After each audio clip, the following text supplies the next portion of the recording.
En marketing, t'as que deux manières de progresser. La première, c'est de faire du marketing, et la deuxième, c'est de se faire marketer. Hello, c'est Thomas Olivier, marketeur, podcasteur et infodivertisseur. Je fais du marketing et j'aide les gens à faire pareil tous les jours. Dans Moment M, je vais te raconter les histoires des marchés, marques et personnalités qui façonnent le marketing game. But de l'opération ?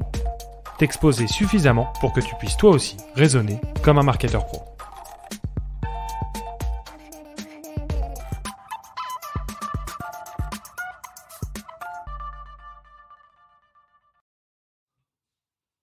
Allez hop, c'est parti, enregistrement lancé, là c'est bon, il n'y a pas de bug et tout.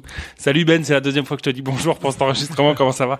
Ça va et toi, merci beaucoup de m'inviter, c'est cool d'être là ce écoute, matin. Avec grand plaisir, on va pas faire genre on se connaît pas, on se connaît plutôt pas trop mal d'ailleurs. C'est déjà vu, ouais.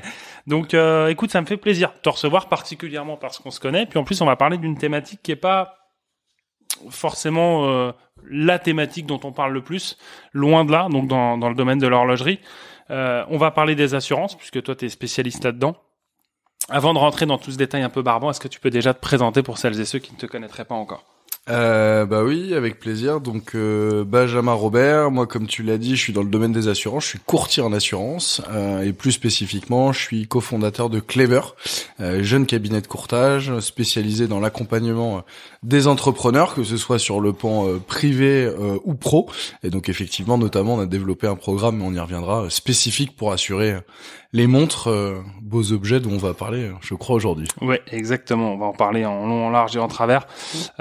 Donc intéressant, on reviendra aussi sur Clever. Tu nous expliqueras un petit peu quel est le concept autour de ça, puisque c'est une société que tu as montée il y a peu de temps. Ouais. C'est récent, ça a combien de temps exactement ?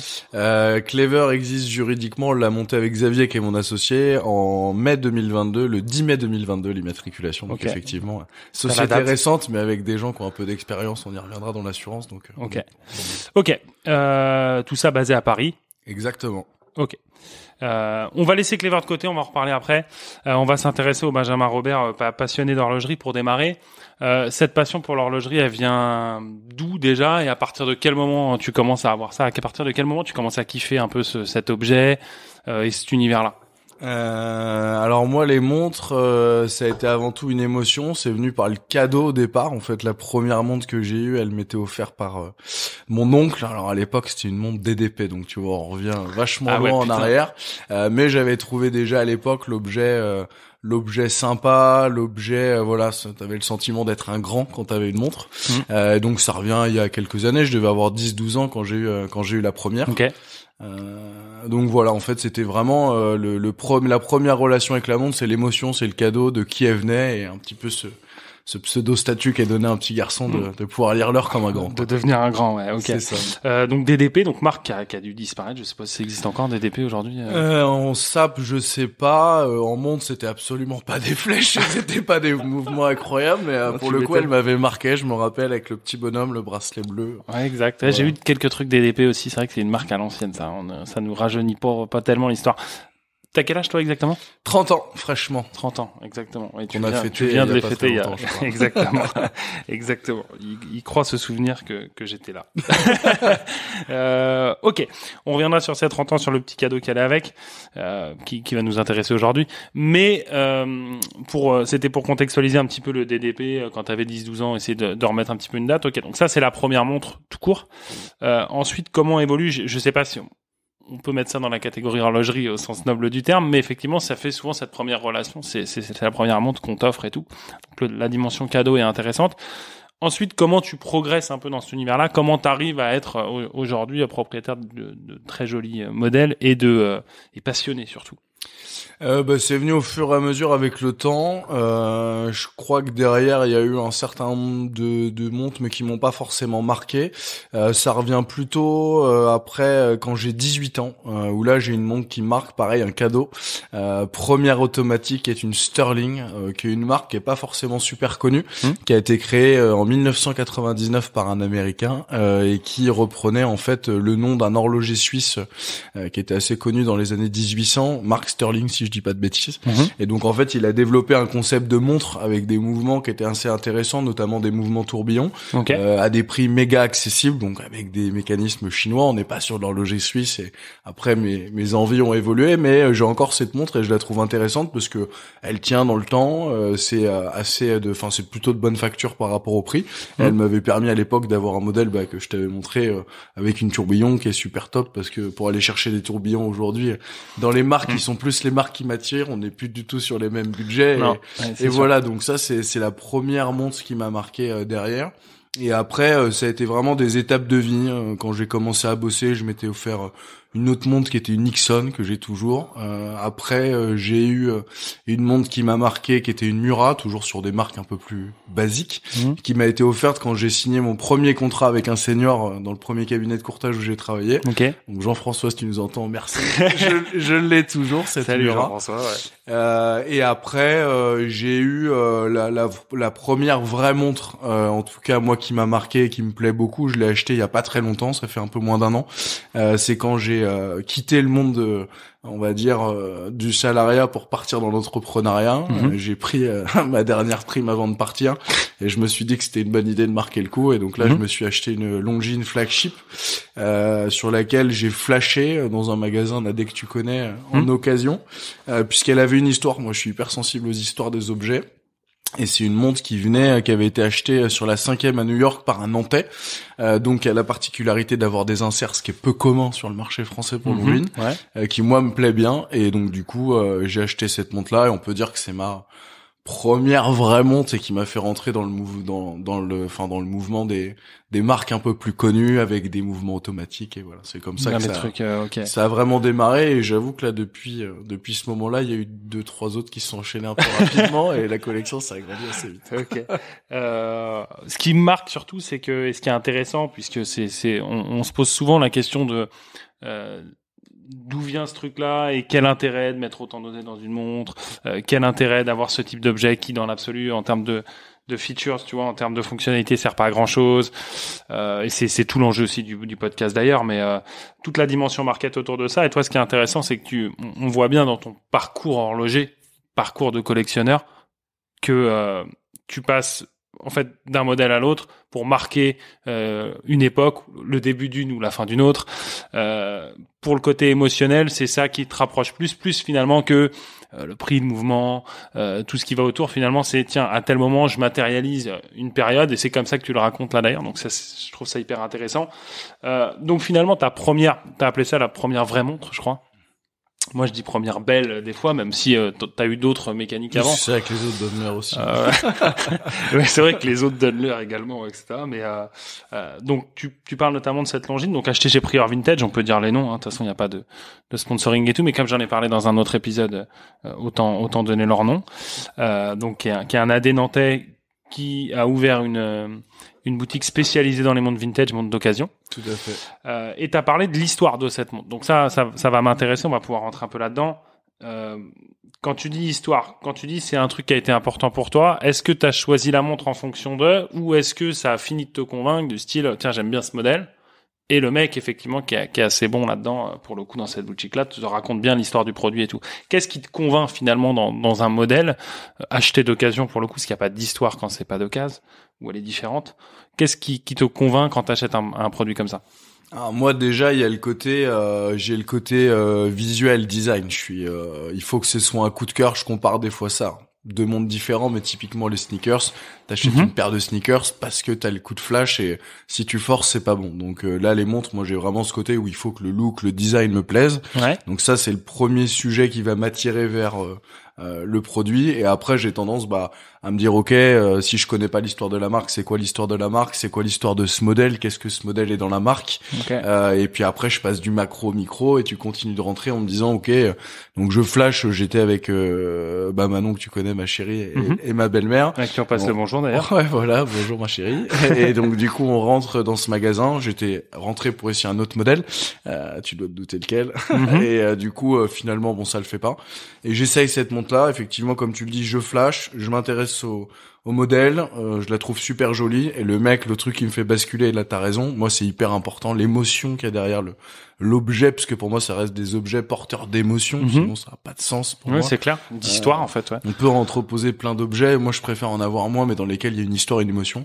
Et le gars qui, je pense, me saisit et qui est très bon vendeur, me dit, vous savez, elle vient de New York, etc. Il me raconte le truc, et là je le regarde, je dis, il me dit, vous faites quoi? Je dis, je crois que vous savez, on dit, c'est parti, quoi. Je crois que vous avez vu dans mon regard que elle est pour moi, tu vois. C'est hyper intéressant parce que tu résumes ça un peu comme moi j'aime bien le résumer, c'est-à-dire le phénomène, enfin le produit en lui-même te fait pas acheter, c'est vraiment tout ce qui va y avoir autour qui rend cette dimension un peu unique à ce type d'objet et à tous les objets peut-être de collection de manière générale, peut-être pas que les montres.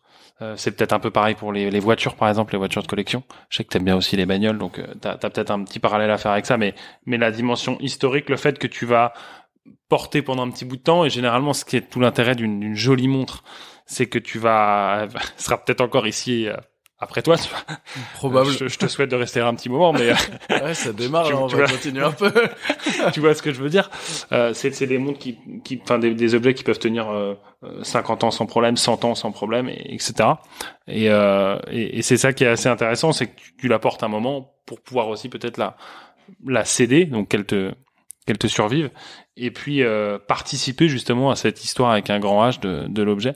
Donc ça, hyper intéressant, et je trouve ça cool ce partage-là, et que tu montres en fait, et que t'assumes le fait que ça fasse partie du délire, tu vois, ce qui est dans l'absolu, qui n'a aucune valeur dans le produit en soi, et qui devient en fait la valeur phare du truc. Donc hyper cool, je suis content. Pour rebondir par rapport à ça, tu vois, on parlait de valeur, évidemment, c'est des objets qui coûtent cher, et je regarde moi les montres que j'ai, et je me rends compte finalement, tu vois, que si je devais me les faire embarquer, bon, il y a le coût de racheter, difficulté d'avoir plus ou moins certains produits. Je suis pas dans ma collection, mis à part cette Longines qui est assez particulière du coup d'occasion. J'ai pas de montres qui sont irremplaçables, quoique je crois qu'il y en a une qui doit plus faire qu'elle a Nixon, ils ont dû l'arrêter. Mais typiquement celle dont je te parlais, la fameuse Mura, qui pour moi dans ma vie professionnelle représente un truc. Je pense que tu me l'embarquerais ou tu m'embarquerais une montre qui coûte plus cher, je sais pas ce qui me ferait le plus de peine. En fait, j'ai vraiment ce côté attaché à l'objet qui est super important, et je trouve que c'est bien parce que faut pas avoir honte de se dire j'ai eu une montre à l'époque qui valait X euros et maintenant j'en ai une plus chère. Je sais pas pour ça que l'autre pour moi a moins de valeur, et parfois au contraire parce qu'elle marque le temps qui passe, elle marque l'évolution, les steps passés, et c'est toujours cool de regarder dans le rétro, je trouve. Ouais, non, c'est cool, c'est marrant que tu dis ça parce que c'est quand même une interrogation, surtout dans un monde, dans un marché horloger qui a vachement évolué là ces dernières années, on va dire depuis 2019, depuis le Covid en fait. C'est la date où ça a complètement pété. 2010, on va dire que ça a commencé à avoir une petite tendance à la hausse, puis 2019 ça a explosé. En tout cas, c'est les chiffres qui le disent. Et il y a justement cette dimension de c'est le fric, tu vois, on te crache un peu le fric à la gueule quand on a une montre hors de prix, etc. Bon, ça c'est le phénomène un peu Sarkozy, le délire et tout. Mais en fait, on se rend compte en parlant avec tout un tas de passionnés, avec des gens qui aiment le produit en lui-même, que c'est pas vraiment ça en fait, et que oui, il y a ce côté, comme tu l'as très justement dit tout à l'heure, tu vois, tu te lances dans l'entrepreneuriat, donc tu fermes un chapitre, t'en ouvres un autre, tu matérialises ça par un objet, en l'occurrence la montre, donc ça peut servir à ça. Et puis c'est pas juste un truc de dire tiens, j'ai plein de fric, je peux balancer, acheter des trucs, des montres à 15, 20, 50, etc. Même sans aller jusqu'à ces plafonds-là. C'est aussi en fait l'histoire qui te rend attaché au produit, et pas le prix qu'elle coûte en fait. Donc ce que tu es en train de nous dire, si je fais un résumé bref, parce que là je monologue, mais c'est en gros, tu préfères la valeur sentimentale est bien supérieure à la valeur monétaire du produit en fait. Exactement. Après, ça fait toujours plaisir de s'acheter un bel objet, mais dépenser de l'argent pour dépenser de l'argent, s'il y a pas d'émotion, c'est plat, et ça vient pas de moi, mais je trouve que la phrase est rigolote. L'argent c'est trop petit, ça peut pas être le moteur, faut quelque chose de plus grand. Et je trouve que ça marche dans beaucoup de choses dans la vie, notamment dans les objets de collection. Si tu te dis ok, j'ai acheté cette super montre, cette super voiture juste pour le prix qu'elle vaut, je trouve que t'as loupé un épisode et t'as probablement dépensé un peu d'argent pour rien, quoi. En tout cas, c'est pas ma vision. Chacun fait comme il veut, mais moi j'aime bien ce côté, voilà, quand on parle de collection, la collection est propre à chacun, les sensibilités sont propres à chacun, et ce qui fait qu'une collection elle est belle, c'est la manière dont le collectionneur, peu importe la taille, qu'il ait 2 objets, 200 objets, te raconte l'histoire, la manière dont il a bâti la collection. Moi, c'est ce qui me touche. Après, on est tous différents et heureusement, sinon on s'embêterait. Non, mais si, je ne peux qu'adhérer à ce que tu dis là, hyper intéressant. Et ça montre aussi le côté, c'est un kiff avant d'être un délire de connard de riche joué par Patrick Bruel dans les films, quoi. Mais ok. Comment ça se matérialise au quotidien, cette passion? On va revenir sur la toute dernière montre que tu as eue. On va revenir sur une petite expérience aussi, si tu ouvres la porte, que tu as eue récemment. Je retrouverai. Mais qui était intéressante. Pour revenir et pour faire une petite dédicace au camarade Alexandre Lacharme. Mais avant tout ça, comment ça se matérialise, cette passion, au quotidien? Comment tu kiffes sur les montres? Est-ce que t'es plutôt vidéo? Est-ce que tu suis de la presse papier? Est-ce que tu te renseignes? Comment tu te renseignes? Comment tu kiffes ce truc au quotidien? Parce que t'achètes pas une montre tous les jours non plus. Non. T'en es pas là. Puis je pense qu'à force, on se ferait chier si on faisait ça. Mais comment, tu vois, tu fais un peu monter le désir? Comment tu te cultives sur le sujet en général? En toute transparence, c'est quelque chose qui s'est accéléré il y a 2-3 ans, je pense, parce qu'avant j'aimais bien les montres, mais j'avais pas, on va dire, je me nourrissais pas quotidiennement sur le sujet. Aujourd'hui, on a forcément les réseaux sociaux avec les influenceurs. Je pense notamment Alexandre Lacharme qui a une chaîne qui est sympa. Voilà, je suis quelques influenceurs, dont certains qui m'ont été conseillés par toi. Voilà, au quotidien pour voir les nouveaux modèles, découvrir quand je scrolle et que je m'embête un peu. Après, moi je suis un terrien, je suis fils de commerçant, restaurateur hôtelier, donc j'aime bien le côté boutique. Aller en boutique, aller voir les AD, discuter, essayer les modèles. Alors je fais pas ça tous les week-ends. Il y en a qui sont plus acharnés que moi, mais quand je suis un week-end où j'ai un planning plutôt cool, j'aime bien aller me balader, aller dire bonjour aux vendeurs, aux vendeuses, essayer les nouveaux modèles. Je suis plutôt allé sur le terrain et puis toucher, après j'aime bien toucher le produit et l'objet. Et après aussi j'ai ma belle-mère qui à Noël m'a acheté un magnifique livre qui retrace l'histoire de l'horlogerie des années 1900 à aujourd'hui. Donc un bon pavé que j'ai pas encore fini de lire, qui te permet de voir des belles images, mais c'est comme ça vient. J'ai pas de méthode, mais j'ai pas une rigueur particulière. Okay. Ça reste une passion et quand j'en ai envie et le temps, et c'est vraiment un pur moment de plaisir et je m'astreins pas à connaître tous les derniers modèles. Voilà, c'est du kiff pur. C'est du kiff sans truc. Ok. Oui, non, mais c'est comme ça que ça se vit de manière générale, hein. Et puis après, chacun fait ce qu'il veut aussi. Mais intéressant un peu de voir ça parce que ça permet de comprendre aussi quel est l'écosystème autour de tout ça. Tu disais c'est une passion qui s'est renforcée il y a 2-3 ans. Tout à fait. Je pense que c'est le cas d'à peu près tout le monde. Déjà, peut-être il y a l'âge. T'arrives à un niveau de pouvoir d'achat où tu te dis tiens effectivement c'est peut-être pas t'as pas les mêmes notions au niveau financier, parce qu'il faut reconnaître que c'est quand même, dès qu'on monte un peu, ça va vite quand même, ça commence à être des tarots, c'est des prix de studio. Ça immobilise rapidement un peu des sous. Un peu de pognon, ouais. Donc t'as cette dimension, je pense, tu vois, le confort, ça va aussi avec le concept un peu entrepreneurial, je pense, tu sais, ce côté un peu matérialiser les choses, célébrer le succès par quelque chose qui va rester. C'est un peu le concept des 30 ans d'ailleurs. C'est d'ailleurs souvent un cadeau pour marquer un âge, tu vois, 30, 40, 50, c'est la fameuse phrase de Séguéla. J'en ai déjà parlé, on va pas revenir dessus, mais on la connaît. Mais tout le monde la connaît, voilà. Mais tu vois, c'est ce fameux 50 ans, tiens, à 50 ans, t'as tel modèle, puis cette idée, tu vois, un petit peu de progresser, tu vois. Moi, je m'étais offert on m'avait offert une Tudor pour mes 30 ans. Et que je porte aujourd'hui par ailleurs. Très joli. Et et du coup, c'est gentil. Et du coup, ça te permet de matérialiser, tu vois, où tu es, où tu veux aller et tout. Moi, ce que j'avais bien aimé, c'est pour ça que j'avais choisi ce modèle pour les 30 ans, c'est que j'avais accompli certains trucs, donc qui me permettent d'arriver à des niveaux de gamme qui sont quand même pas dégueux, hein. On est entre 3-4 000 euros, je crois. Enfin, ça commence à être des vrais prix, tu vois, c'est quand même des beaux objets. Et en même temps, c'est pas l'apogée de ce que je voudrais. Tu vois ce que je veux dire? Donc, ça permet de te dire, OK, j'ai parcouru un peu, mais il me reste encore à parcourir. Et arrivé à 40 ans, tu te mets, après, c'est un peu con, tu vois, comme délire, parce que c'est pas comme ça que t'achètes le produit. Tu te dis pas, tiens, à 40 ans, il me faut celle-ci, machin truc. Mais ça te permet un peu, tu sais, de te mettre des caps dans la vie. Moi, je fonctionne pas mal par cycle. Pas pour des cycles de 10 ans, bien sûr, tu vois, mais tu te dis, tiens, à 40 ans, ça pourrait être un peu ce modèle qui matérialiserait ci, ou en gros, quand j'aurais accompli tel truc, tiens, je pourrais acheter celui-ci. Et voilà. Et du coup, d'associer tel ou tel modèle. Et c'est là la puissance du market des marques qui sont capables de t'associer tel modèle à tel truc. Typiquement, tu vois, la D-Date, donc la montre qu'on appelle président, par exemple, chez Rolex, qui est un peu la montre, tu vois, du type, vraiment, c'est vraiment le type qui a réussi. Limite, si je portais ça maintenant, si j'avais la possibilité d'en avoir une et si j'en avais même les moyens, tu vois. On parle quand même d'une montre à 48 ou 50 bâtons, hein, ça commence à brûler.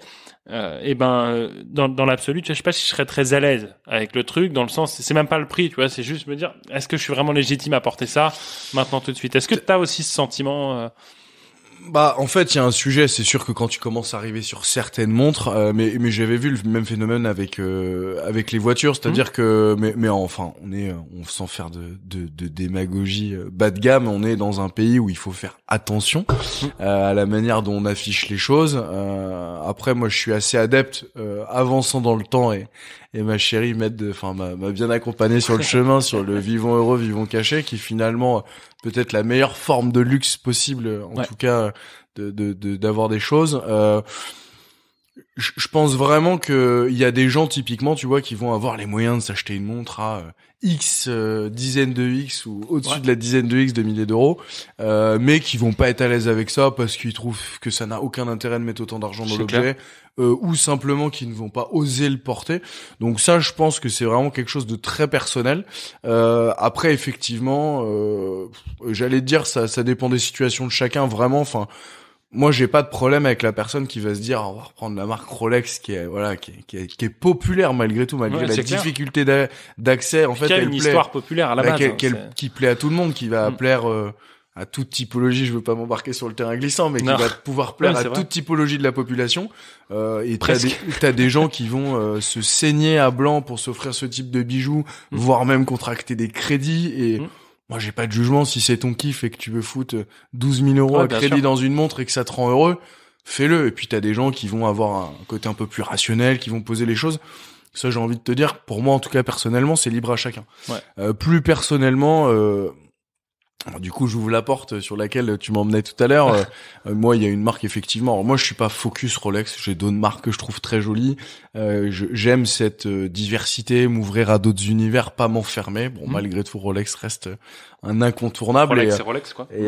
Et pour parler prix et à quel moment tu fais, à quel moment tu bascules, typiquement, l'AD dont on parle, donc Prieur, chez qui on a acheté récemment des bijoux avec Manon, me propose une après-midi, c'était la semaine dernière, un bijou, donc une D-Date, ce qui était magnifique, fond vert, bracelet jubilé.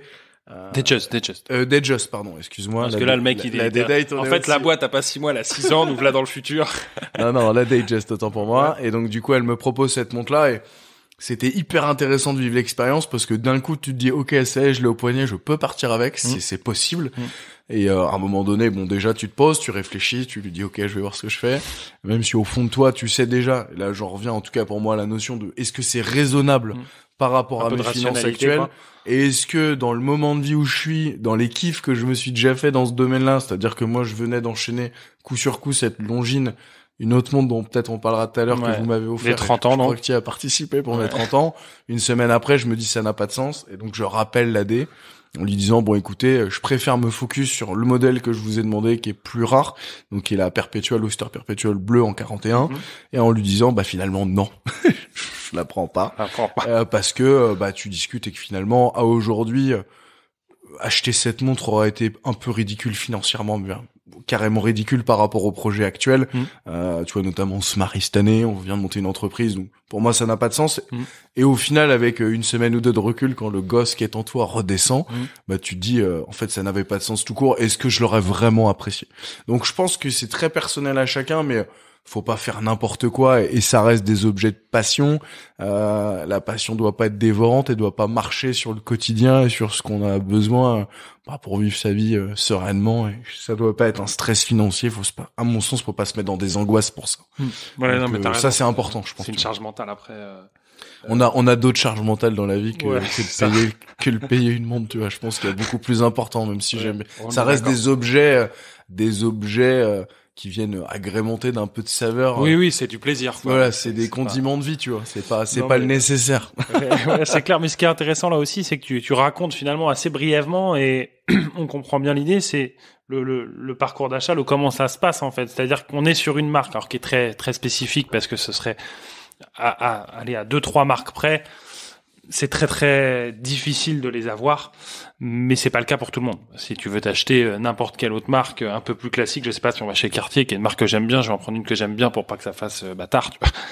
mais si tu vas chez Cartier, bon, tu vas peut-être pas la ressortir du magasin avec, mais tu l'auras dans un mois, tu vois, quel délai, un peu, 1 mois ou 2, c'est le délai classique d'une montre. C'est quoi. Pas très long, tu ressors rapidement voilà. avec. Tu l'as. Et éventuellement, si t'as du cul en stock, ça c'est aussi possible. Mais je veux dire, tu l'as tout de suite, quoi. Il y aura pas un stress et tu vas pas te dire est-ce que je l'aurai ou pas. Bon, ce qui est intéressant, c'est que chez Rolex, pour le coup, t'as ce phénomène de tu l'as pas quand tu veux. Et ce qui est un truc un peu frustrant, parce qu'on parlait tout à l'heure de matérialiser un moment précis. On a parlé d'anniversaire. Tu décides pas le jour où tu l'achètes. Tu vois. Et moi, je me souviens chez Prira, elle m'avait dit, c'est pas vous qui choisissez Rolex, c'est Rolex qui vous choisit. Donc, qui est pareil, une phrase un peu à la con, tu vois, mais qui fait sens parce que c'est exactement ça. Tu choisis pas quand tu vas l'avoir. Ce qui est très chiant quand tu veux matérialiser un truc. Donc, tu vois, alors là-dessus, juste pour revenir sur l'épisode de vie, et tu vois, je rencontre des gens comme toi au fur et à mesure, le cercle s'agrandit, etc. Du coup, vu que ça me passionne les montres, j'agrandis un peu. Et aujourd'hui, le principe de l'avoir neuve, en tout cas de ma fenêtre, t'as la notion de tarif parce qu'on parle pas forcément. Et j'empiète peut-être un peu, on y reviendra sur cette notion de marché gris, où si demain t'as décidé que le jour de tes 30 ans, le jour de tes 40 ans, ou le jour de tes 50 ans, t'as décidé toi d'avoir tel modèle de montre, on parle de Rolex, mais t'as Patek, bien sûr, t'as d'autres marques qui sont plus compliquées à avoir sur le marché, ou sur des marques plus simples, des modèles très spécifiques, si t'as décidé au moment X de te l'acheter, tu te l'achètes. Entre guillemets, tu peux te l'acheter, ouais, je suis d'accord. Donc tu vois, tout ça finalement est assez proportionné, est assez relatif, et tu te dis... ouais, c'est vrai. Je trouve, mais tu vois l'expérience que j'ai vécue chez la D, là, pour la Rolex, je suis allé au bout du process avec, on va pas se mentir, cette pression, c'est l'émotion. T'es pressurisé dans ton truc, t'es là, et du coup, c'est rigolo. Et une fois que tu ressors la tête de sac, t'appelles ton ADEC, t'évacues en disant non, je la veux pas, et puis ça va mieux, et t'es passé à autre chose. Le gosse est re-rentré, l'adulte a repris le dessus. Ouais.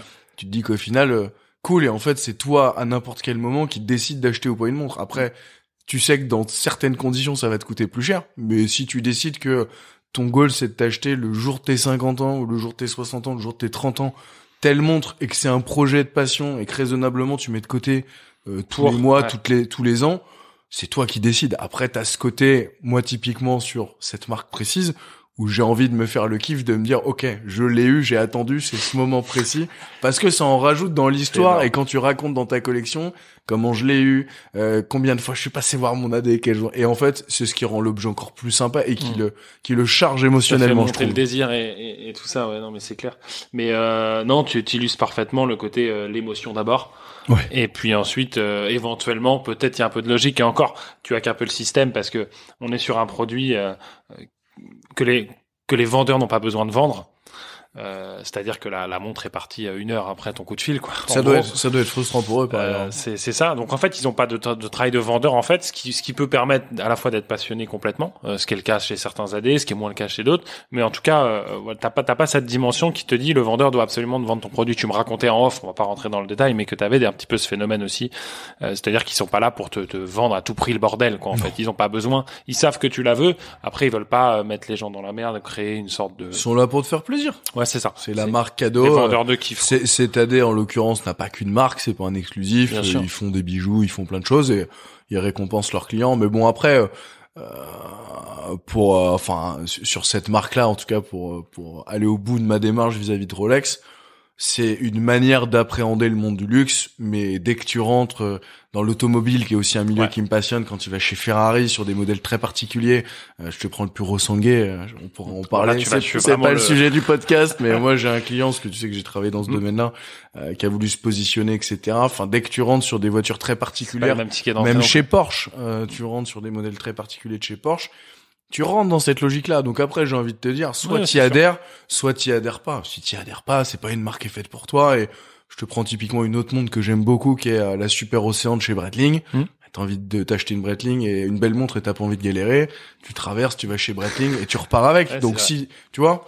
Donc moi, tout ça, pour moi, finalement, l'expérience que j'ai vécue récemment, je reprends de la hauteur par rapport à ça. En fait, c'est un jeu, c'est un amusement. Pour moi, qui est le principe de la passion, en tout cas de celle que j'ai pour les montres, qui est une passion raisonnée. Ouais. Et voilà, faut circuler là-dedans au fur et à mesure des opportunités, des gens que tu rencontres. Et c'est un jeu et voilà, c'est du kiff, c'est vraiment du condiment de vie, quoi. C'est du plus. C'est marrant parce que ça montre bien un peu le phénomène, vraiment la posture d'achat. Et souvent, cette histoire-là se termine avec le mec se fait cloquer le sofinco, là, dont on parlait tout à l'heure en rigolant. Et toi, t'as réussi à dire non, t'as réussi à mettre un peu de logique, t'as été aidé par l'extérieur aussi, et t'as su prendre ce recul en sortant de la boutique, tu vois. Donc c'est peut-être plus difficile à faire si c'est maintenant ou oui, non, maintenant, tout de suite et tout. T'as cette dimension, un peu cette pression, un peu de disponibilité qui crée ce phénomène et tout.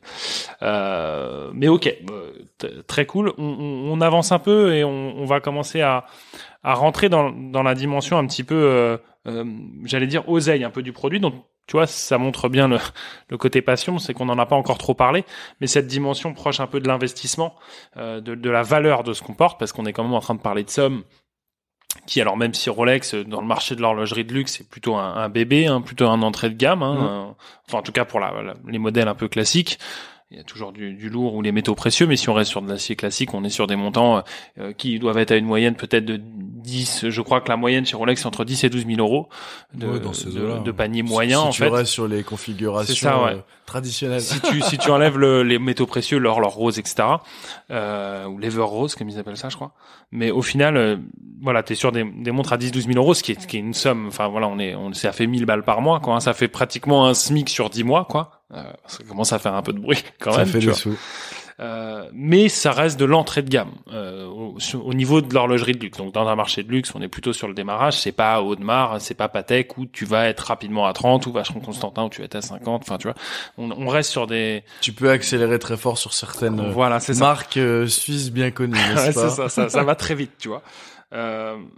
Mine de rien, ça reste quand même des objets qui sont vendus en masse. On parle, je crois que c'est 1,2 million maintenant le dernier chiffre que j'ai vu sur Rolex, le nombre de montres. Donc ce qui est colossal, ce qui est pas du tout un chiffre de luxe. Tu vois, il y a pas 1,2 million de pur sanguin sur les routes, par exemple. Ils optimisent, je crois qu'ils optimisent l'outil de production chez ça. nos amis. Puis là, ils sont en train d'améliorer en plus le truc. Donc l'objectif est d'en produire le double. Donc tu vois, donc ça veut dire qu'il y en a quand même beaucoup en circulation. Faut faut pas acheter maintenant. attendez.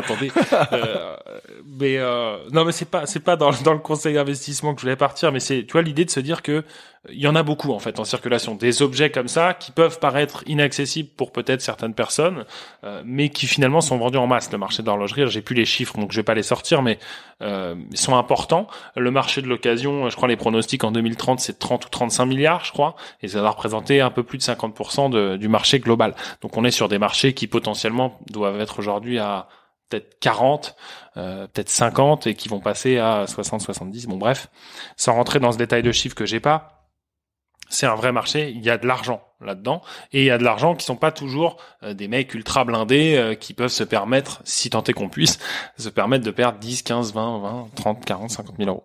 Donc prenons des personnes comme nous qui sont on va se considérer comme chanceux et pas dans le besoin, mais en tout cas on n'est pas Bernard Arnault.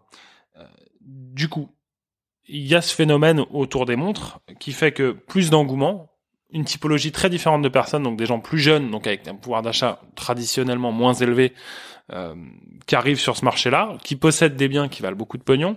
Je sais pas si tu me vois venir. Mais du coup, comment on fait pour gérer cette charge-là ? Il y a la charge mentale, on va pas trop rentrer là-dedans, mais de se dire, ok, je me balade dans la rue, là, en France, qui est pas le pays le plus open, ni le plus sécurisé au sens large, quand tu regardes les chiffres, encore une fois, des délits, tu vois. Et j'ai 10 000 balles, 12 000 balles au poignet. Potentiellement, une montre que tu achètes 10 000 en vaut 12, éventuellement, si t'as un peu de chance, tu vois. Bon, comment ça se passe ? Est-ce que toi, déjà, pour rester dans le personnel, est-ce que toi, t'es à l'aise avec ce phénomène-là ? Ou est-ce que, quand tu vas quelque part, tu te dis, tiens, attends, je vais faire ça, je sais pas, tu prends les transports en commun, j'en sais rien, je prends des exemples à la con, tu vois, sans rentrer dans les clichés.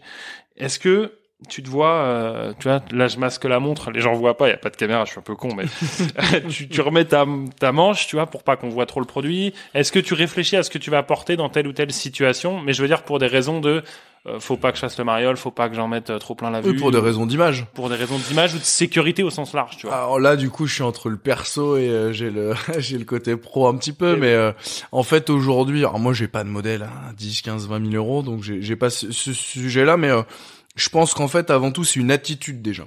C'est-à-dire que, mais comme dans beaucoup de choses dans la vie, c'est-à-dire que tu peux disposer de la même montre, ne pas la porter de la même manière et ne pas renvoyer la même image. Donc je pense que déjà avant l'objet, il y a la manière dont tu te comportes, la manière dont tu t'affiches, quelle est ta personnalité, et forcément ça va jouer. Sans rentrer dans les détails, un personnage très exubérant qui va être un peu what the fuck, bah forcément ces objets-là vont encore plus ressortir.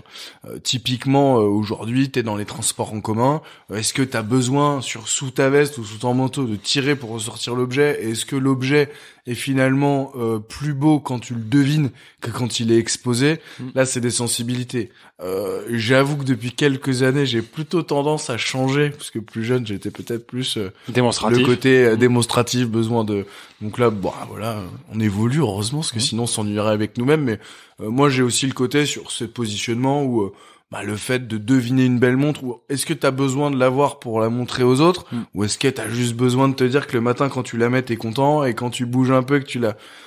Moi je suis plus là-dedans, donc déjà je pense que par rapport au fait de porter, c'est comment je porte et quelle est la manière dont je me comporte. Tu peux aujourd'hui porter des très beaux modèles, et puis t'as aussi un autre facteur à mon sens, qui est le facteur de la marque et de la connaissance. Finalement aujourd'hui dans l'horlogerie, les avertir, je te parle pas des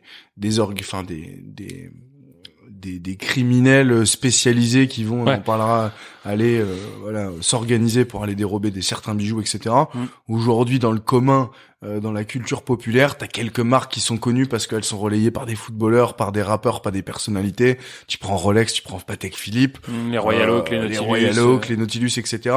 Si tu vas sur des marques beaucoup plus spécifiques, je suis pas un spécialiste, mais je pense à des marques comme Breguet notamment, qui sont des marques beaucoup moins connues, beaucoup moins populaires, où là typiquement tu peux te balader dans le métro avec une montre t-shirt, avec une montre qui vaut beaucoup plus cher et qui va choquer personne. Donc déjà pour moi il y a l'image de marque de la montre. Donc quand t'achètes une marque, tu es conscient de l'image, donc après t'en fais ce que tu veux. Exactement. Et à toi d'être en responsabilité de ça. Si tu te trimbales avec, j'en sais rien, une Royal Oak au poignet dans la 13 un matin en plein été en t-shirt, est-ce que tu peux vraiment t'étonner? Je dis pas que je suis pour. Est-ce que tu peux vraiment t'étonner de telle ou telle réaction?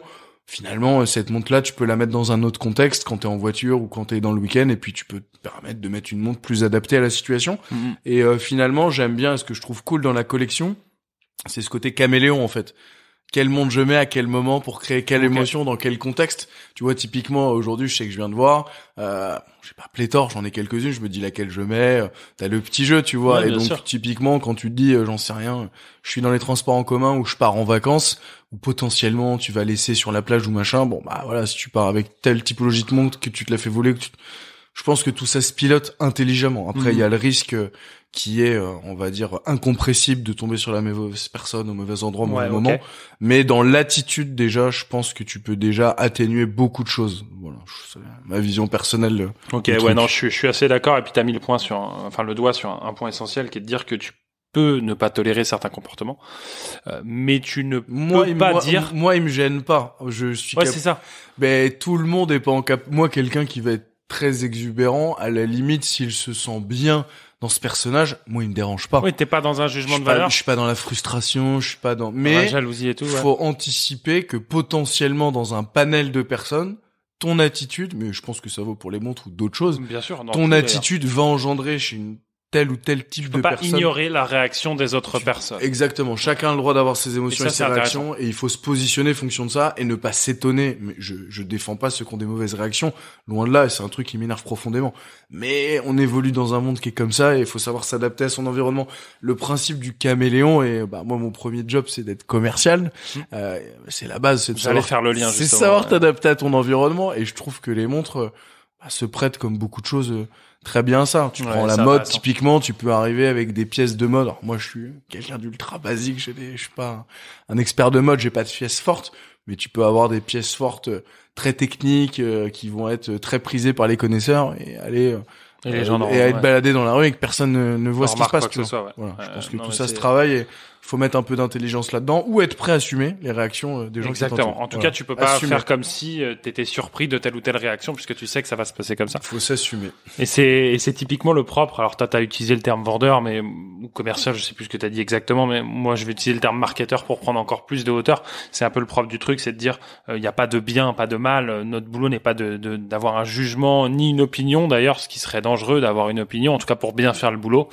Ce qui n'empêche pas d'en avoir une, j'entends, mais ça doit pas interférer sur la stratégie qu'on met en place. Et donc typiquement dans ce qu'on vient de dire, tu peux pas t'étonner d'éventuellement te faire voler ta montre ou de te faire agresser dans certains endroits en l'exposant à tout va et en disant regardez ce que j'ai au poignet ou etc. Alors, sans pour autant cautionner le concept, évidemment. Je mets de la nuance là-dessus vraiment parce que pour le coup je ne cautionne pas les gens qui ont ce type d'acte, mais on en parlera après. Mais tu sais que ça existe. Dans notre job, t'as à un moment donné t'as la notion de prévention et quand t'évolues dans certains environnements, alors tu peux prendre toutes les précautions possibles et te faire tomber dessus par des abrutis et des gens pour le coup que je ne cautionne pas, qui sont des gens détestables, qui vont te faire vivre un mauvais moment pour un objet et qui, enfin voilà, ça je ne cautionne pas. Ouais. Après, il y a des petites astuces qui vont te permettre d'éviter de trop t'exposer au risque. Exactement. C'est tout. Voilà. Non, mais c'est là qu'on va en venir, évidemment. On est bien d'accord, les abrutis qui agressent, volent et on a, il y a des agressions vraiment très violentes qui engendrent des séquelles de plus en plus, psychologiques et là, je ne cautionnerai jamais ça et c'est totalement honteux. Puisque de la même manière, quand tu dis que quelqu'un qui a un bel objet doit s'adapter aux autres, les autres doivent aussi s'adapter. Complètement. Non, puis après, t'as une dimension aussi de loi, tout simplement, etc. Mais ce qu'il faut bien comprendre, c'est que les relations humaines, c'est complexe. Hein. Voilà, si on avait la solution, je crois qu'on réglerait pas mal de problèmes. C'est clair. Non, mais bon, l'idée, c'est de comprendre que le monde fonctionne de telle manière et que globalement, on peut pas changer le monde. On est juste membre du délire, on joue au jeu. Donc, faut juste connaître les règles. Ce qui nous amène au point essentiel. C'est donc Clever, donc qui est le nom on dit cabinet de courtage. Cabinet de courtage, on est courtier en assurance. Courtier cabinet, en assurance. Ça fait un peu poussiéreux. Courtier en assurance, c'est bien. Donc Clever, courtier en assurance, tu vas nous expliquer en 2-3 mots, nous pitcher un peu le truc, tu vois. Mais vous avez lancé un produit, c'est pour ça notamment que je t'ai invité. On va pas parler de Clever au sens large, j'aurais plein de trucs à dire, j'imagine, et tout. Tu vas pouvoir brièvement nous expliquer, mais on va recentrer rapidement sur les attends, j'ai le PC qui est en train de s'exciter là, il y a le 10 Siri qui part en cacahuète. Mais nous dire globalement, vous avez sorti un produit sur l'horlogerie, donc qui permet de couvrir notamment les montres. Donc tu vas nous expliquer un petit peu tout ça parce que il y a effectivement une explosion du vol de montres. T'as parlé tout à l'heure de violence psychologique qui peut y avoir aussi derrière, enfin des traumatismes psycho qui peuvent suite à des agressions. Voilà, au-delà du physique d'ailleurs. Mais maintenant t'en vois presque tous les jours. Alors je sais pas si t'as des chiffres là-dessus, peut-être pas, mais voilà, il y a les chiffres qui commencent à sortir montrent quand même qu'il y a une explosion des agressions sur ce sujet-là parce que les objets ont beaucoup de valeur, sont très liquides. Liés au contexte spéculatif notamment. Voilà, c'est ça. Ouais. C'est liquide, c'est-à-dire que tu vas en voler une le matin et tu vas la dégager le truc. Il y a les abrutis, les gogoles et ça c'est une typologie. Il y a aussi, j'ai l'impression quand même quelque chose de très organisé. Donc on sort de l'abruti et du gogol et on est dans des professionnels, du malfaiteur, une mafia entre guillemets un peu, des professionnels du truc. Vous avez décidé de vous mouiller. Je vais oser ce terme-là. Moi j'y connais rien, mais de couvrir ce type de produit. C'est ce que très peu d'assurances font en fait. C'est assez rare comme produit. Tu vois, j'en ai parlé autour de moi à des gens, ah ouais et tout, je sais pas comment faire pour assurer. Toi t'es assuré? Non, je suis pas assuré, machin, truc. Enfin, c'est un peu compliqué. Donc tu vas d'abord nous dire rapidement en quelques mots ce qu'est Clever, d'où ça vient et ce que vous proposez de faire, et ce que vous voulez faire pour le futur. Puis ensuite on rentrera dans ce détail des assurances de montre, le pourquoi c'est important et le comment ça peut fonctionner. Avec plaisir. Déjà, il y a un point qui est toujours important quand on présente notre métier, c'est que nous, on n'est pas assureur, on est courtier, on vend pas de l'assurance, on achète de l'assurance pour le compte de nos clients. Donc ça, c'est le point super important.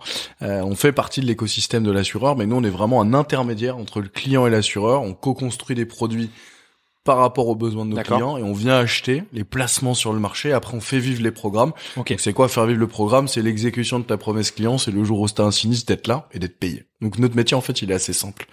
Clever, en quelques mots, C'est une rencontre déjà, forcément. C'est souvent ce qui se passe quand il y a une association. Donc c'est une rencontre avec Xavier, qui est mon associé. On est tous les deux opérationnels sur Clever, donc société qui a été créée, comme on le disait tout à l'heure, le 10 mai 2022. Et on a eu notre autorisation, on va dire, de travailler, puisqu'on est dans une profession réglementée qui est l'ORIAS, au mois d'août, et donc on a attaqué opérationnellement au mois de septembre. Donc voilà pour Clever. Ce qui est important de dire, c'est qu'avec Xavier, on n'est pas que tous les deux dans cette aventure. On est parti de zéro. Nous, on a créé un cabinet from scratch. Bon, pour différentes raisons, le sujet est pas celui du jour, mais c'est un positionnement qui est pas pris tous les matins dans notre profession. On est plutôt sur des rachats ou voilà des continuités d'activité. Nous, pour des raisons propres, notamment le legacy informatique un peu compliqué dans le domaine et dans un monde de l'assurance qui change et qui évolue, qui est chamboulé par nos amis du monde des startups. Voilà, c'était un positionnement qu'on voulait prendre par la tech. Et donc dans cette aventure, on s'est associé nous avec un family office qui s'appelle Let Us Private Office, donc qui est un multi-family office. On va dire qu'il y a une direction générale externalisée pour ses clients qui sont principalement des entrepreneurs. Donc on a un ADN commun, des clients communs, des valeurs communes. Et donc voilà, c'est comme ça que s'est créé Clever. Donc une rencontre avec Xavier, avec Let Us et donc les associés de Let Us. Donc encore une fois, des hommes derrière, c'est important, je pense. Et donc qu'est-ce qu'on fait chez Clever? Assez simplement, nous on accompagne aujourd'hui les entrepreneurs sur les deux sujets de vie principaux qu'a un entrepreneur, c'est-à-dire la partie entrepreneuriale, donc le professionnel, où là on va les accompagner sur toutes les assurances dommages, les dommages chez les bâtiments, les responsabilités civiles, les voitures, le cyber, super important, c'est pas le sujet du jour, mais c'est un point super important. Voilà, tout l'environnement pro, qui est historiquement plutôt mon métier. Et après, on va accompagner aussi sur tout le côté perso, donc ça va être les besoins traditionnels qui vont être par exemple l'habitation, l'automobile, le deux roues, avec des spécificités liées à notre typologie de clientèle, notamment par exemple la plaisance, qui est le métier historique de Xavier, qui lui, du coup, est plutôt positionné sur la clientèle privée. Donc on a une forte compétence dans la plaisance.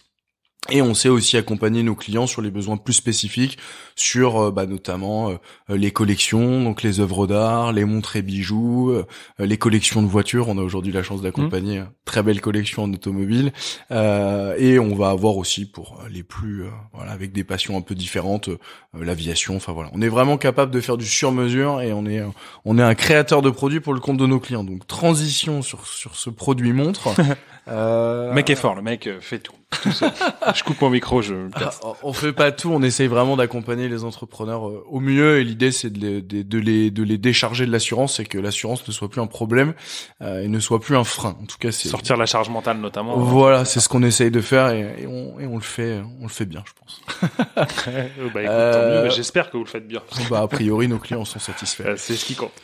Concernant les montres, encore une fois, question d'opportunité, dans notre entourage, dans l'entourage de nos associés, les Tusk, les clients, on s'est rendu compte qu'il y avait aujourd'hui pas mal d'entrepreneurs qui à un moment donné se faisaient plaisir, investissaient dans des montres, et donc fonction des typologies d'entrepreneurs, tu peux avoir des collections qui ont des volumes en termes de pièces ou en termes de prix qui peuvent être parfois assez importants.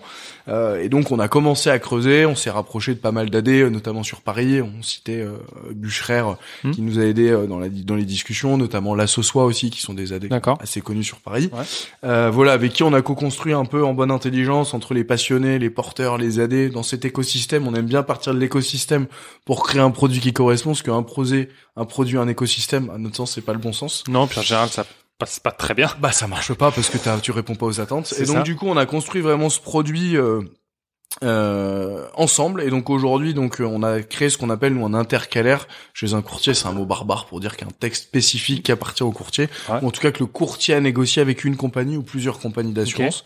Donc nous aujourd'hui, ce qu'on a fait, c'est qu'on a créé effectivement, déjà on est parti du postulat qu'aujourd'hui tu as deux manières pour assurer ces contenus, ces objets précieux. Souvent c'est lié à l'assurance habitation.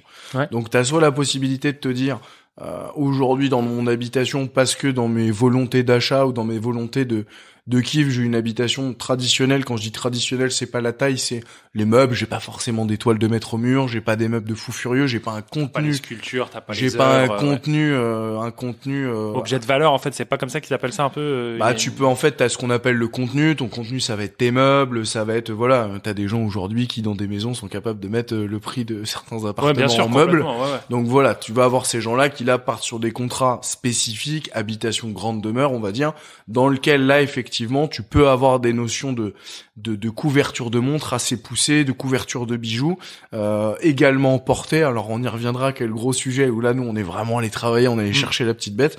Mais ça, c'est le premier point. Puis si t'es, par exemple, collectionneur de montres, mais que t'as pas de sensibilité sur les contenus, bah, tu vas partir sur un contrat habitation plus traditionnel, dans lequel les assureurs, il y a pléthore de contrats, et j'ai pas m'étaler sur ce que ça vaut pas faire, mais le constat de marché global, c'est de se dire qu'aujourd'hui, quand t'as pas un assureur qui est un assureur de contenu, bah, par définition, ces montres, ces bijoux vont être couverts. Quid des capitaux, quid des conditions, quid des exclusions. On est dans des contrats où, bon, après, chaque assureur a sa particularité, mais t'as quand même, quand tu commences à avoir des belles collections, des beaux objets, souvent un trou, et le jour du sinistre, il peut y avoir de la déception. Ouais. Donc, au-delà de la déception passionnelle d'avoir perdu des objets que tu ne peux pas retrouver pour des valeurs sentimentales, pour des difficultés d'accès au marché, tu peux te retrouver avec, en plus de ça, le poids financier de te dire, ok, j'ai vraiment tout perdu, quoi. Donc, à partir du moment où tu te rends compte de ça, on se dit qu'il y a quelque chose à faire. Et donc, on est venu créer un intercalaire, nous, qui est vraiment délié de l'assurance habitation, qui est dédié pour les montres, les bijoux, dans lequel tu peux inclure aussi les sacs à main. Les dames ont aussi cette passion, qui gonfle aussi d'un point de vue tarif. Tu prends notamment chez Hermès les sacs qui sont aussi très difficiles à avoir. Les Birkin et tout, ouais. Pour citer qu'une marque. Et donc, en fait, ce contrat, c'est un contrat unique qui a vocation à assurer ces objets, bijoux, montres. Il a l'avantage d'être potentiellement multidétenteur, multiporteur. Ça veut dire que je peux avoir un contrat que pour moi, mais je peux avoir un contrat pour madame et les enfants, parce que souvent c'est des passions qui peuvent se transmettre d'un point de vue familial. Donc ça, c'est l'avantage de ce contrat. Il est vraiment unique et multiporteur. Et là où on est vraiment allé chercher de la différenciation, donc au-delà de la couverture dommage, c'est-à-dire j'ai un sinistre dégâts d'ISO, un sinistre incendie, ça va être couvert chez moi. Nous, déjà, dans la couverture, on est venu valoriser deux positionnements qui sont soit ta valeur déclarée. Donc le jour où j'ai un sinistre, c'est un expert qui va déterminer la valeur par rapport à un marché. Donc en fait, c'est ce qui est intéressant dans le cadre de l'horlogerie. Donc c'est là où tu peux avoir des batailles où t'es pas d'accord. On a tous eu, moi le dernier en date, c'était un 2 roues où j'étais pas d'accord et tu batailles avec l'expert. Et sinon, t'as une manière dans ces collections de pouvoir écrire la valeur en amont, et c'est surtout intéressant sur des marques spéculatives où tu viens faire de la valeur agréée. Et donc nous, on travaille avec des experts, un expert notamment spécialisé sur tout ce qui est œuvre d'art, bijoux et montres, où on va venir définir en amont que la montre au moment X vaut tant. Donc tu viens, on va dire, sécuriser le côté spéculatif, et nous, notre job en tant que courtier, ça va être de t'accompagner tous les ans, de ventiler ce qu'on met en agréé ou en pas agréé, réajuster les valeurs. Donc déjà, ça, c'est ta base d'indemnisation qui est super importante à définir. Donc ça, c'est ta base dommage, et comme je te dis, si t'as un sinistre chez toi dans ton habitation, un vol ou quoi que ce soit, déjà, ça va permettre de définir ça. Donc ça, c'est super important. Le deuxième point qui est hyper important, sans rentrer dans les détails casse-pied de notre métier parfois qui peut l'être, il y avait un gros sujet, c'est le vol, et c'est le vol à la tire. Le vol avec agression, séquestration ou à la tire. Donc là, juste ce que tu es en train de dire, alors tu parles de séquestration. Donc là, on était vraiment dans un dégât, j'allais dire naturel, c'est pas ça, mais en gros, un problème sans que quelqu'un te veuille du mal particulièrement.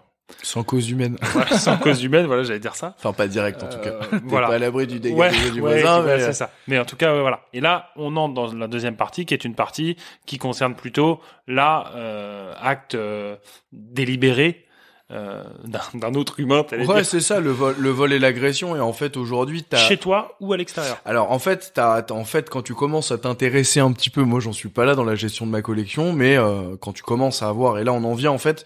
L'assurance doit pas être le seul moyen de. L'assurance, à un moment donné, c'est de te dire, ok, j'ai un risque chez moi ou dans mon entreprise, et c'est de dire, je décide qu'à tel curseur, je vais mettre en place un contrat qui va me permettre de transférer mon risque financier à un assureur. Donc, j'accepte d'avoir le risque jusqu'à tel montant, et je transfère mon risque financier ou mon risque d'assurance via un contrat d'assurance. Ce qui veut dire en amont, et on va venir, et on l'a plus ou moins évoqué tout au long du début de l'échange, c'est que en amont, doit y avoir de la prévention. C'est-à-dire que le gars qui a, je sais pas, 150 000 balles de montre, qui les laisse sur sa terrasse et qui sont accessibles à tout le monde. Servez-vous, oui, c'est... A priori, t'as beaucoup de chances d'avoir un problème, et deux, je vais avoir beaucoup de mal à te trouver un placement d'assurance, et même moi, en tant que courtier, je vais te dire, je pense qu'il y a déjà d'autres choses à faire avant de t'assurer, c'est-à-dire mettre déjà en place les moyens de prévention. Donc pour en venir à la prévention, et qui est super important, parce que dans un contrat, nous, on a négocié ces moyens de prévention justement, puisque les assureurs étaient assez raides là-dessus. Donc nous, on est plutôt dans, ok, est-ce que t'as le bon profil pour qu'on vienne mettre en place un contrat d'assurance? Est-ce que t'es dans ce mindset de transférer le risque avec une conscience de qu'est-ce que je fais pour me protéger au mieux au quotidien? Ce qui est le basique de tout être humain lambda. Tu rentres chez toi le soir, tu fermes la porte. Enfin, tu vois, c'est des moyens de prévention. Des trucs tout cons, mais ouais. Voilà, des moyens de prévention quotidiens qui sont assez logiques, mais sur lesquels déjà tu peux travailler pour éviter le sinistre. Le contrat d'assurance est vraiment là pour répondre à l'étape la plus ultime qui est, ok, on a mis en place tous les moyens de protection, mais c'est quand même arrivé, donc je veux pas l'assumer financièrement. Okay. Donc dans le vol aujourd'hui, t'as deux choses, t'as de faire voler les montres chez toi. Donc ça aujourd'hui, on le couvre bien évidemment. Donc c'est le cambriolage en fait. Donc dans ce cas-là. Cambriolage. Ou séquestration, tu parlais de séquestration. Alors aujourd'hui, t'as le cambriolage simple, ok, je viens chez toi, je te vole tes bijoux, tes montres, t'es couvert par le contrat. Ok. Après, t'as l'autre sujet, on en parlait tout à l'heure, qui est le porté. Faut savoir qu'aujourd'hui, il y a des collectionneurs, notamment sur des et ce qui peut être pas mal, sur des modèles très particuliers. En fait, quand tu commences à avoir une collection, beaucoup de collectionneurs disent, ok, j'ai 15-20% de la collection à la maison. Le reste au coffre. Constant, et le reste en coffre de banque. Pourquoi? Parce que je limite mon risque. Est-ce que ça me sert à quelque chose d'avoir toute la collection à la maison? Et t'as le plaisir d'aller à la banque, changer tes montres, voilà. Donc ça s'inscrit dans la logique. Et on a vu donc que tu pouvais avoir du vol chez toi. Tu peux aussi avoir du vol, ce qu'on appelle du vol à la tire. Donc tu es dans le métro, je me fais enlever ma montre, je m'en suis pas rendu compte. Est-ce que je me la suis fait voler, pas voler? Aujourd'hui, peu d'assureurs voulaient s'engager là-dessus. Et nous, on a aujourd'hui trouvé un porteur de risque qui s'est engagé à nos côtés. Donc ça, c'est super important parce que t'as un vol sans en avoir. Et aujourd'hui, pouvoir se faire couvrir pour le vol à la tire, c'est un sujet qui est important. J'ai la couverture avec agression. Et donc, je suis dans la rue, je me fais agresser, je rentre chez moi, je me fais agresser, c'est couvert. Si la montre, typiquement, lors d'une agression ou d'un vol, tombe, que le voleur arrive pas à partir avec et qu'elle est abîmée, tu vas être couvert également. Donc ça, ce sont ce qu'on appelle les dommages consécutifs à un vol, à un sinistre. Okay. Par contre, c'est pas je fais tomber ma montre, je la casse là. Tu vois, ça c'est ta responsabilité. Ouais, ça se dure plus difficilement. Et il y avait aussi un autre point sur lequel on a travaillé, c'est de se dire, ok, donc j'ai mes montres au coffre, sauf que entre chez moi et le coffre, il y a un trajet. Ouais. Et si je me fais braquer sur le trajet, qu'est-ce qui se passe? Aujourd'hui, dans ce programme d'assurance, on propose également de pouvoir l'assurer. Après, on y reviendra, il est ajustable. Tu peux te dire, moi, j'ai pas de montre au coffre, donc j'ai pas besoin de ça. Donc, je vais... Ouais, c'est du tiroir, quoi. En fait, c'est un panel qu'on vient ajuster au sur-mesure et forcément, ton prix, puisque plus tu transfères, plus ça coûte cher, va jouer. Donc là, notre job aussi, c'est de conseiller les clients sur, si tu vas pas à la banque, ça vaut le coup ça ou pas sert à rien. Donc, on va pouvoir couvrir là-dessus, ce qui est assez inédit. Et on a aussi pensé à un autre sujet qui est, ok, je suis chez moi, je me fais séquestrer avec madame et les enfants parce que j'ai une collection de montres importante. J'ai été observé, c'est des pros, ils me demandent sous contrainte d'aller au coffre, de vider le coffre, de revenir à la maison, ils partent avec. Aujourd'hui, nous, on couvre ça aussi. D'accord. Donc, ce contrat le couvre. Donc, on est vraiment essayé d'aller chercher, malheureusement, mais si on le souhaite pas, toutes les situations les plus désagréables quant à ce type de bijoux. On a aujourd'hui une protection sur ce contrat qui est modulable, mais qui peut être Europe ou monde entier. Dans l'Europe, on a inclus nos amis suisses, puisque souvent, quand t'as des belles montres, tu peux être invité dans les manufactures, et c'est le moment où tu sors la belle montre. Donc ça, pareil, tu vois, c'est en discutant avec des passionnés qu'on est venu enrichir un peu ce contrat. Oui, c'est intéressant.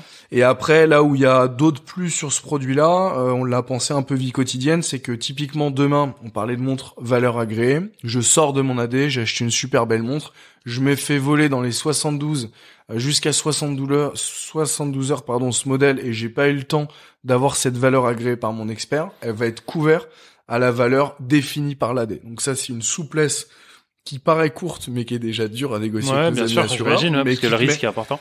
Qui te met un levier supplémentaire parce que aujourd'hui, évidemment, dans les gens qui se professionnalisent ou qui sont opportunistes, il y en a beaucoup qui se font attraper directement à la sortie des magasins. Tu sors du magasin avec ton petit sac. Et aujourd'hui, moi le premier, quand tu vas dans des marques, j'y vais pas tous les matins, c'est m'arrivé 2-3 fois de me faire plaisir, typiquement chez Hermès ou des marques très reconnaissables. Moi, je sors toujours avec le sac Craft au-dessus et ils le font de plus en plus. Surtout qu'avec Hermès, tu repars maintenant avec le petit cheval. Hermès, c'est un petit peu foutu. Je te dis, je viens d'en claquer pour 1000 balles. Oh, tu peux faire beaucoup moins cher, mais voilà. Non, mais oui. Non, mais... Donc, du coup, il y a cette sécurité que qu'on a mis en plus. Et par ailleurs, quand t'as des collections, on est venu mettre aussi quelque chose, c'est-à-dire que dans la déclaration de tes collections, tu peux acheter un modèle Et là, j'en reviens à c'est quoi acheter une montre. Là, acheter une montre, c'est un moment de passion, c'est un bel objet, et l'assurance peut être assez contraignant dans cet univers passionnel. Donc, on vient laisser 60 jours au client pour pouvoir déclarer les valeurs supplémentaires. Et en gros, tu as une latence de 20%. D'accord. Je déclare 1000 euros de montre, et ben je peux acheter 200 euros de montre supplémentaires sans le déclarer tout de suite, et j'ai 60 jours. Donc, s'il m'arrive quelque chose, je suis couvert. Donc voilà, et il y a le dernier point aussi, puisque souvent l'entrepreneur est mobile, donc on vient assurer dans certaines conditions les vols dans la voiture, les vols par exemple à l'hôtel, voilà, ou les vols en banque, tout ça. Donc on est venu essayer de packager quelque chose, on pense d'assez exclusif, qui a été construit avec des professionnels, avec des passionnés, et qui est un véritable moyen de venir rajouter une couche supplémentaire, une brique supplémentaire à la manière dont tu vas protéger ces objets qui, a priori, puisqu'on en parle déjà depuis un petit moment, te sont précieux et sur lesquels t'as pas envie de te retrouver une main devant, une main derrière, quoi. Alors, soyons bien d'accord, tout ça n'a pas vocation à venir annihiler le côté désagréable de se faire voler un objet dans lequel il y avait un objet qui était chargé émotionnellement. Il y a malheureusement, et je déplore ça, des agressions physiques qu'engendrent des séquelles physiques et mentales. Tu pourras jamais réparer ça, mais ça permet au moins d'avoir une compensation financière. De toute façon, tu ne peux pas jouer sur autre chose. Enfin, tu peux pas réparer un bras qui a été cassé. Enfin, tu peux réparer, mais une fois que tu as mis en place tous les moyens de prévention, et nous, c'est vraiment notre job d'accompagner nos clients là-dessus. C'est notre premier métier avant tout. C'est comment déjà on peut sécuriser. Une fois que tu t'es sécurisé, une fois que tu as mis en place un contrat, après, la vie est la vie, et l'assureur est là pour répondre à la promesse le jour où il y a un pépin.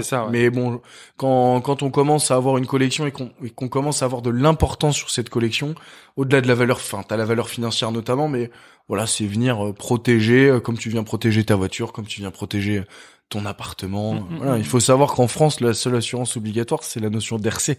Ça veut dire que c'est les dommages que tu causes, autres, en fait. les dommages que tu causes à autrui. Pour le reste, si tu décides de t'acheter une super bagnole et de l'assurer au tiers, c'est ton problème. Après, tu sais le risque que tu prends en auto-assurance, et traditionnellement, on s'assure peu.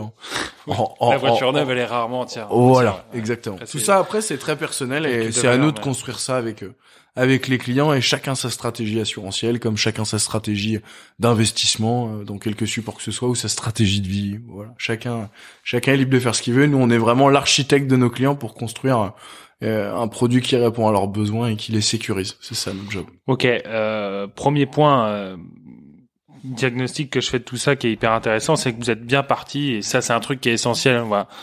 Je vais mettre mon petit truc de market pour aller avec ça, mais c'est que vous êtes parti vraiment du besoin initial, donc vous êtes allé creuser, j'allais dire, tout en bas de ce fameux marché. Enfin, ça fait un peu méchant de dire ça, mais je veux dire, vous êtes allé vraiment au plus profond du marché. Donc, vous avez parlé à des, tu l'as dit, collectionneurs, des passionnés, des boutiques, donc des vendeurs. Bref, vous avez fait vraiment le tour de ce marché. Vous avez creusé pour voir quelles étaient les différentes situations qui pouvaient arriver. J'imagine que vous avez aussi tout ce qui est chiffres, un peu de, je sais pas, police ou quoi que ce soit, ou de ministère de l'Intérieur, tu vois, sur les agressions liées à, etc., le nombre de cambriolages, tous ces trucs-là. Enfin, vraiment un truc assez large, une réflexion assez profonde de qui est une phase en fait de recherche d'infos, de quel est le besoin, quels sont les problèmes, et ensuite vous pondez un résultat. Ce qui est hyper important de bien comprendre, parce que souvent les gens font l'inverse, c'est-à-dire qu'ils vont prendre un produit, tu vas dire tiens on va faire ça, et puis t'essayes de faire caler ça à d'éventuels besoins qui pourraient exister. Donc ça, premier point est essentiel à comprendre. Donc comme tu l'as bien fait, je me permets de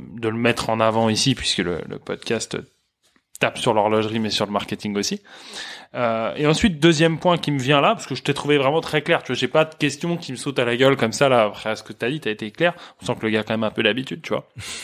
Mais c'est les conditions. Comment tu fais? Par exemple, tu vois là, je sais pas. Tu disais tout à l'heure, si la montre est cassée dans une agression, ok. Alors on rentre pas dans le détail, tu vois, mais en caricaturant, on va procéder au remboursement.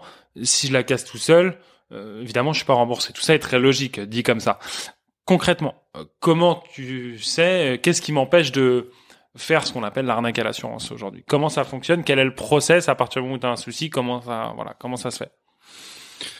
Non, bah écoute, c'est intéressant parce que tu vois notamment, je te reprends la garantie vol à la tire, qui est une négociation qu'on a vraiment menée avec les assureurs. En fait, aujourd'hui, quand tu assures un risque, t'as un assureur. L'assureur, il est là pour payer ce sur quoi il s'est engagé, mais il est pas là non plus pour avaler des sujets qui ne sont pas les siens, et notamment les fraudes à l'assurance, qui est de dire, ok, j'ai fait tomber ma montre tout seul, mais finalement, je dis que je me suis fait agresser, que j'ai été porté plainte.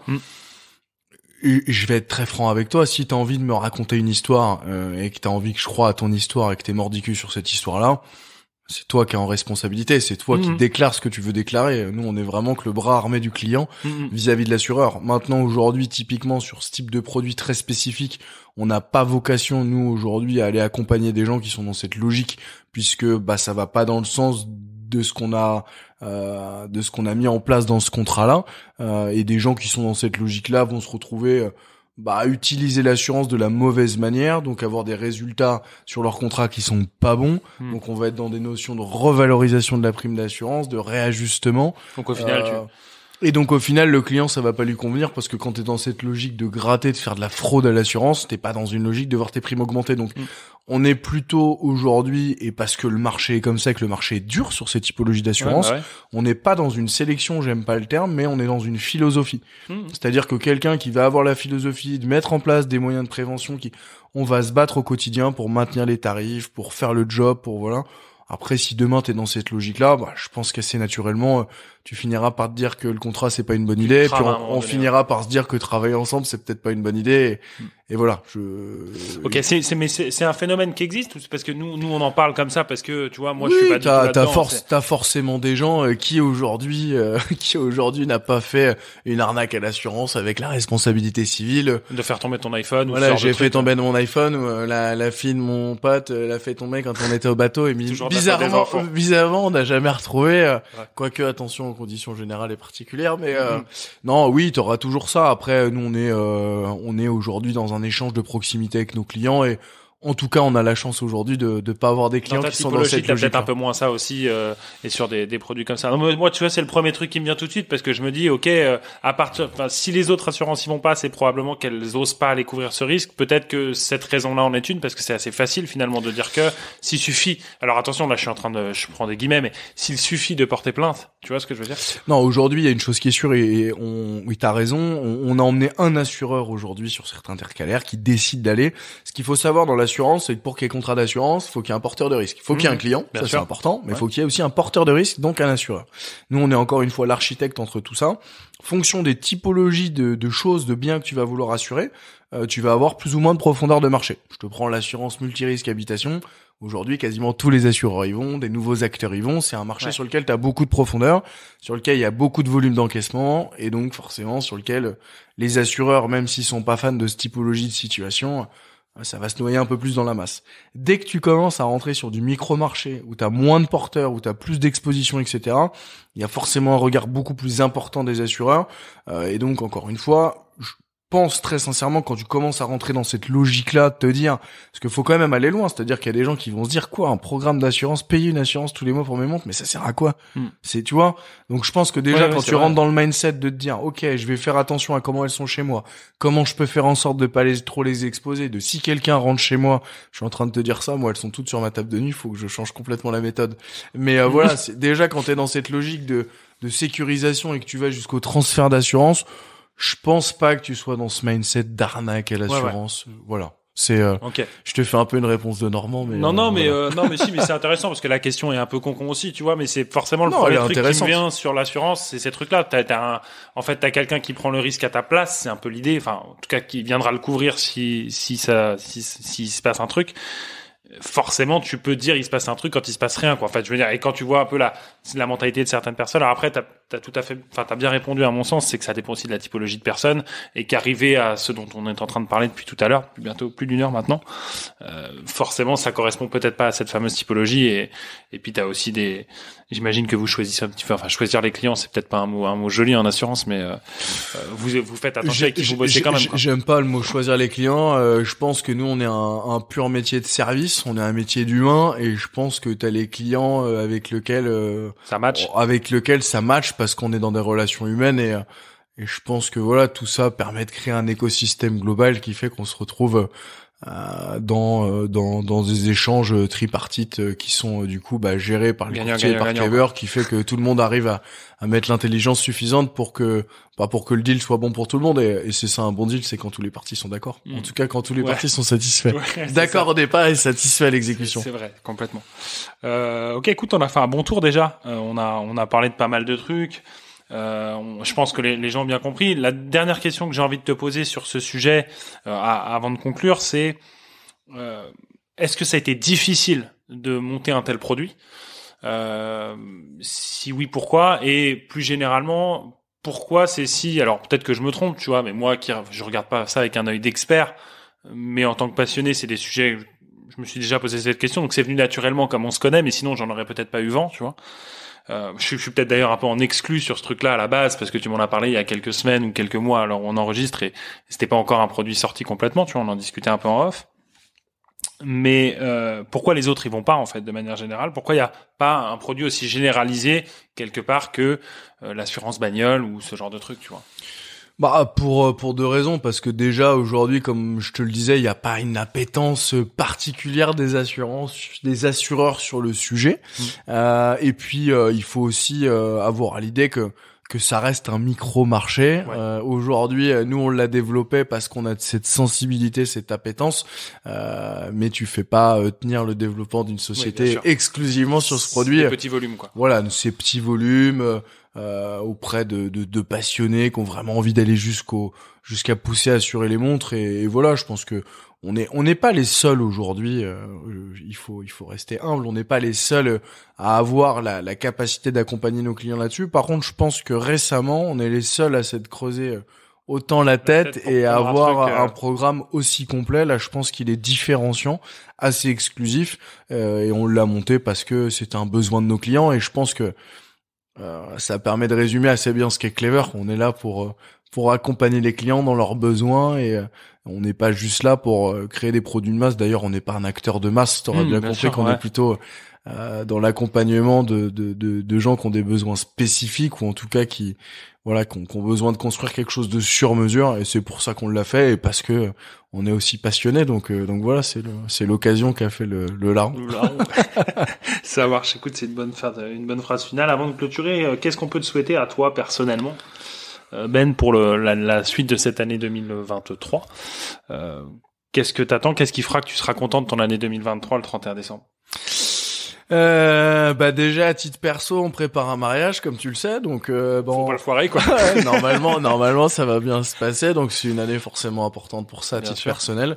Après, à titre professionnel, que Clever continue de se développer comme ça se développe aujourd'hui, que je m'éclate avec Xavier et avec nos associés, qu'on apporte de la satisfaction à nos clients, et qu'on continue de faire notre métier sérieusement et dans le respect de nos valeurs. Je pense que ce sera déjà une bonne année 2023, qu'on pose Clever, qu'on assoit un peu plus Clever, et je pense que le 31 décembre, à ce moment-là, sera une bonne soirée.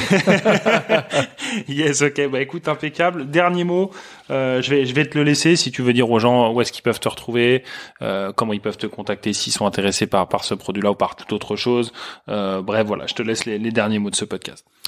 Merci Thomas. Écoute, pour les gens qui nous écoutent, s'ils veulent nous contacter à ce moment-là, je te passerai peut-être les coordonnées, ou sinon moi je suis sur LinkedIn. Je mettrai tous les liens. Ouais, voilà, adresse mail, téléphone portable, c'est nous, on est portable carrément, le gars a pas peur. On est à l'ancienne, donc non, adresse mail pour échanger, et au plaisir pour ceux que ça intéresse de pouvoir travailler et faire connaissance. Voilà, merci de ton invitation, c'était agréable de mêler passion à assurance, parce que c'est parfois un métier qui semble pas intéressant, mais quand on s'y intéresse, ce qui est assez passionnant. Ouais, c'est ça, quand tu parles avec des gens qui sont passionnés, un peu compétents, en général, t'arrives à trouver c'est toujours intéressant d'en discuter. Qui peut être passionnant et puis qui est omniprésent. On a tous besoin de s'assurer. L'idéal, c'est de le faire le mieux possible, et en comprenant ce qu'on paye et comment on est assuré. Et une fois qu'on commence à toucher ça du doigt, on se dit, comprendre, c'est mieux. C'est vrai que c'est un budget mensuel, que ce soit perso ou pro, et comprendre ce pourquoi, souvent ça a du sens. Donc, c'est la difficulté de ce produit, c'est que généralement, t'as le somme de payer jusqu'à ce que t'aies une merde. Et là, t'es content de l'avoir fait. Je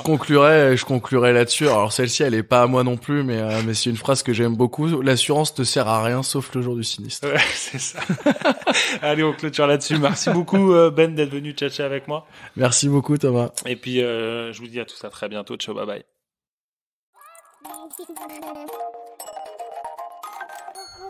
Et ben voilà, t'as écouté cet épisode de Moment M jusqu'au bout. Merci maintenant de le partager à au moins une personne autour de toi, de mettre les 5 étoiles qui vont bien et le commentaire qui va avec. C'est ce qui m'aide le plus à ressortir dans le classement des plateformes d'écoute et donc à le faire découvrir à de nouveaux auditeurs. C'est tout pour le podcast. Maintenant, si le marketing t'intéresse et que tu veux t'y former avec quelqu'un qui fait ça tous les jours, sache que j'envoie des emails quotidiens sur le sujet. Peu probable que tu oses appliquer tout ce que je te partage dedans, mais c'est un bon moyen de progresser gratuitement tout en découvrant ma vision et mes méthodes. Et pour aller plus loin et apprendre à penser comme un marketeur pro, j'écris la seule formation papier du marketing game. Ça s'appelle les Marketing Papers et ça arrive chaque mois dans ta boîte aux lettres. Enfin, si tu as des besoins pour créer, gérer et mettre en place ta stratégie marketing, c'est avant tout en tant que marketeur que je gagne ma vie. Et là encore, le deal que j'ai à te proposer pourrait bien te surprendre. Pour plus d'informations sur moi, mon contenu et le comment on peut éventuellement bosser ensemble, rendez-vous sur lenouveaumarketing.fr. C'était Thomas Olivier. Ciao, bye bye.